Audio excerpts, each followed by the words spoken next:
एक बार फिर आप सभी का स्वागत है हमारे मंथली हॉरोस्कोप वीडियो में, जहां पर हम बात करने वाले हैं कैसा जाएगा 12 की 12 राशियों का जुलाई 2025 का ये पूरा महीना। देखिए, जून नहीं कहूंगा, अप्रैल मई जून, ये तीनों महीने थोड़े से टफ थे लगभग हम सभी के लिए। बिजनेस जो कर रहे हैं उनके रेवेन्यू डाउन हो रहे हैं, जॉब में अनसर्टेनिटी है कि टिकेगी कि नहीं टिकेगी, टारगेट पूरे नहीं हो रहे हैं, और घर में कोई ना कोई बैड न्यूज़ आ रही है, किसी की तबीयत खराब हो रही है, कोई चला जा रहा है।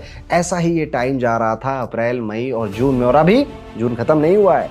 30 जून तक ये संभावनाएं और भी हैं कि यही टाइम इसी तरह से चलता रहेगा, जहां पर चिंता, स्ट्रेस, हेल्थ इश्यूज आपको सताएंगे और कुछ नेगेटिव न्यूज़ेस भी आपको मिलती रहेंगी। लेकिन जुलाई का महीना ऐसा नहीं होने वाला है, और जुलाई में सावन का महीना भी शुरू होने वाला है, तो महादेव की बहुत बड़ी अनुकंपा या फिर आशीर्वाद आप प्राप्त कर सकते हैं। और शुरुआत करते हैं मेष राशि के जातकों से। कैसा जाएगा जुलाई 2025 का ये पूरा महीना मेष राशि के जातकों के लिए। मेष राशि वाले जातकों, इस बार जुलाई का कुल मिलाकर ओके ये टाइम पीरियड जाने वाला है, और इवन ओके से थोड़ा बेहतर भी हम कह सकते हैं। लेकिन ये पूरा खेल एक्चुअली में 2 पार्ट्स में बटा हुआ है आपके लिए। पहले 15 दिन काफी बेहतर हैं, दूसरे 15 दिन थोड़े से ज्यादा अच्छे नहीं कह सकते। पहले 15 दिन में आप देखेंगे कि सूर्य की मदद से जोश है, आत्मविश्वास से लबालब आप भरे हुए हैं, नए मौकों की बरसात आप पे हो रही है। लेकिन वहीं पर अगर हम 15 जुलाई से 31 जुलाई का टाइम पीरियड देखें तो सूर्य और शनि थोड़ी कसौटी पर लेकर आएंगे, काफी चैलेंजेस आपके लिए क्रिएट करेंगे। मंगल पंचम भाव में कमजोर, राहु केतु की टसल और शनि का द्वादश भाव में, ये तीनों आपको बार बार रोकने की कोशिश करेंगे। मतलब देखिए, कुछ मिला के कमाने के मौके तो आएंगे, आप कमा भी लेंगे, लेकिन अंत में आपने कई सारे प्लान्स बनाए थे, कई सारे ऑब्जेक्टिव थे, कई सारी चीजें आपको इस महीने में करनी थी, वो डिले होंगी या तो खत्म हो जाएंगी। जैसे आपने कोई प्लान बनाया, अपने बॉस के पास लेकर गए, उसने कहा नहीं मुझे नहीं करना, हटाओ इसको। इस तरह की चीजें आपके साथ हो सकती हैं। करियर और बिजनेस पॉइंट ऑफ व्यू से अगर देखे जाए तो जो भी व्यक्ति व्यापार करते हैं आपसे, या फिर विदेश से जुड़े हुए हैं, फील्ड वर्क वगैरह करते हैं, तो यहाँ पर अच्छी अपॉर्चुनिटी आएगी। इवन आप अगर फॉरेन में एक्सपेंड करना चाहते हैं अपना बिजनेस, विदेश में ज्यादा मार्केटिंग करना चाहते हैं, this is a good time for you. मेहनत बस थोड़ी यहाँ पे डबल होने वाली है 13 जुलाई को, जब शनि थोड़े से वक्री हो जाएंगे, तो जितने प्रोजेक्ट आपके अटके थे उनकी फाइलें एक एक कर सरकने लग जाएंगी। नौकरी बदलने का मन है तो बिल्कुल ठीक टाइम आ चुका है।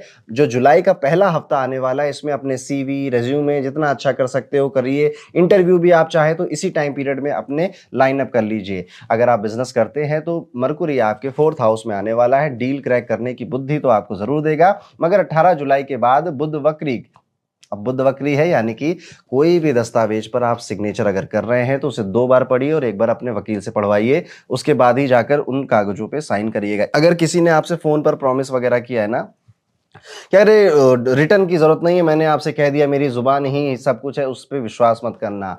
डोंट ट्रस्ट एनीबडीज प्रॉमिस, ठीक है, जब तक वो लिखित में नहीं आ गया है, अदरवाइज वो अपने प्रॉमिस से पीछे हट सकते हैं। शॉर्टकट से थोड़ा सा बचना चाहिए। ऐसे ऑप्शंस आएंगे कि कमाई थोड़ी ज्यादा हो सकती है, ये अगर शॉर्टकट अपना लो, पर वो कमाई एक्चुअली में आपके हाथ से फिसल जाएगी। शुक्र 26 जुलाई तक धन भाव में रहने वाले हैं, कमाई करवाएंगे, आपकी सेविंग्स भी करवा देंगे। राहु लाभ भाव में कुछ ना कुछ एक्स्ट्रा इनकम का चक्कर भी बनाया गया, शेयर मार्केट है, कमीशन है, या रेंट, कमरा खाली था अभी तक रेंट पे नहीं उठ रहा था तो रेंट पे उठ जाएगा, अचानक से बोनस अनाउंस हो जाएगा, समथिंग लाइक दिस। और हाँ, शनि खर्चों पर ब्रेक नहीं लगाते, पर 13 जुलाई के बाद खर्चों की रफ्तार धीमी जरूर कर देंगे आपके लिए। सलाह बिल्कुल साफ साफ है आपके लिए कि पहले 3 हफ्तों में खूब कमाइए, खूब बचाइए, और चौथे हफ्ते में अपना जो इमरजेंसी फंड है उसको बचा रहने दीजिए।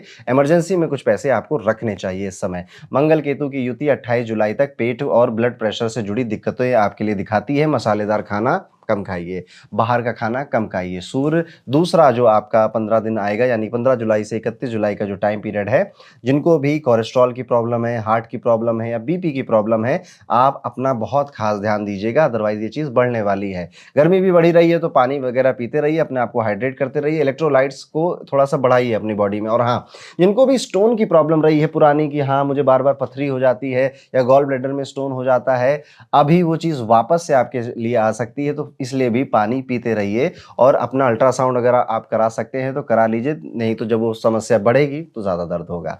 दवाइयां इसके बिल्कुल नहीं करेंगे। अगर शरीर बोल रहा है कि आराम कर लो तो सुन लीजिए, अदरवाइज जितना आप काम करना, जितना प्रोडक्टिव करना चाहते हो ना, प्रोडक्टिविटी बढ़ाना चाहते हो, डाउन हो जाएगी, गिर जाएगी। अगर पहले 15 दिन देखे जाए रोमांस के पॉइंट ऑफ व्यू से तो फ्रेंडली है, चिट-चैट हो रही है, डेट नाइट हो रहा है, इवन आप किसी से शादी के लिए मिल भी सकते हो एक दूसरे को जानने के लिए। और अगर ऑलरेडी आप रिलेशनशिप में हो तो पुरानी यादें ताज़ा करते हुए मिल रहे हो अपने पार्टनर के साथ, एक अच्छा समय होने वाला है। हो सकता है कि आप कहीं पर डेट वगैरह पे घूमने फिरने का भी प्लान बना लें।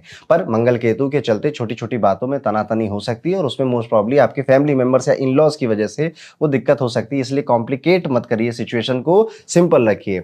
और कंप्लेन करने का जो नेचर है वो आपका थोड़ा-सा बढ़ जाएगा, शिकायतें ज़्यादा करने लग जाओगे आप कि मुझे ये चाहिए, मुझे वो चाहिए, नहीं, थोड़ा-सा कंप्लेन कम करिए। हाँ, दुनिया है, दुनियादारी है, ऐसे ही चलता है, थोड़ा-सा शांत रहेंगे यहाँ पर।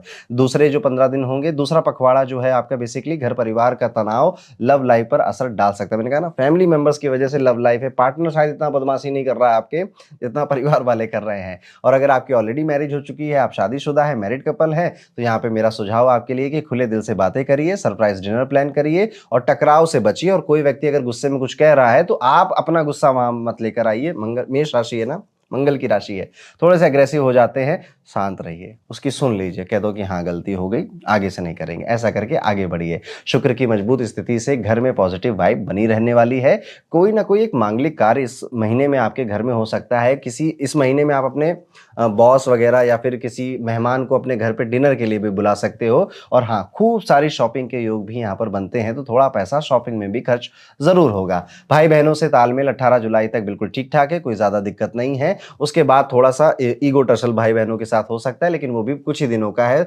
19, 20, 21 जुलाई, उसके बाद वो भी शांत हो जाएगा। माता पिता की सेहत का ध्यान रखिएगा। और अगर उनको फाइनेंशियल सपोर्ट चाहिए, हो सकता है वो हिचकिचा रहे हो, पर आप मत हिचकिचाइएगा और उनके लिए कुछ गिफ्ट खरीदना या उनको कैसे भी फाइनेंशियली सपोर्ट कर देना आपके लिए बेहतर रहेगा। आपको एक छोटा सा कदम उनकी दुआओं का बहुत बड़ा असर, बहुत बड़ा फायदा आपको दे सकता है। 16 जुलाई के बाद जब सूर्य चतुर्थ भाव में प्रवेश करेंगे, घरेलू मरम्मत या फिर गाड़ी की सर्विसिंग वगैरह अचानक से आ सकती है सामने, इसलिए कैलेंडर में स्लॉट पहले से खाली रखिएगा। अगर उपायों की बात करें जो कि मेष राशि के जातकों को करने चाहिए, तो हर मंगलवार को जरूरतमंदों को भोजन कराना चाहिए ताकि आपका मंगल शांत रहे।